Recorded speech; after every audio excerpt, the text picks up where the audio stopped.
به من میگن علی کیه؟ علی امام عاشقا.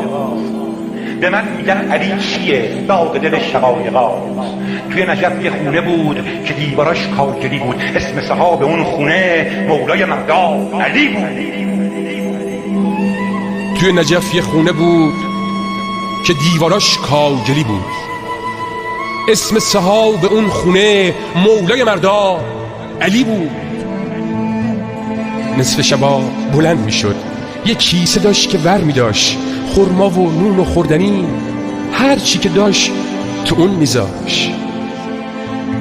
راهی کوچه ها می شد تا یتیما رو سیر کنه، تا سفره خالیشونو پر از نون و پنیر کنه. شب تا سحر پرسه می زد پس کوچه های کوفه رو، تا پر بارون بکنه باغای بیشکوفه رو. عبادت علی مگه میتونه غیر از این باشه؟ باید مثل علی بشه هر کی که اهل دین باشه. بعد علی کی میتونه محرم راز من بشه؟ درد دلم رو گوش کنه تا چار ساز من بشه. اون آقایی که شبا رد میشد از کوچه ما، کیسه به دوش کو؟ رد پای پرخراش بی خروش کو؟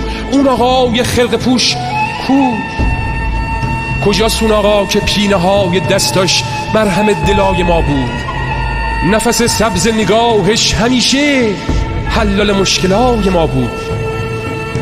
میشه یک بار دیگه سر بزنه به خونه ما، بگیره نشونی از قربت بینشونه ما؟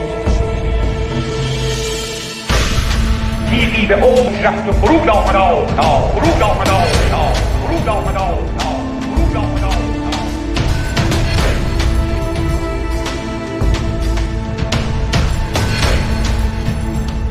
فیقیمون الصلاة ویؤتون الزکاة ویؤتون الزکاة ویؤتون الزکاة.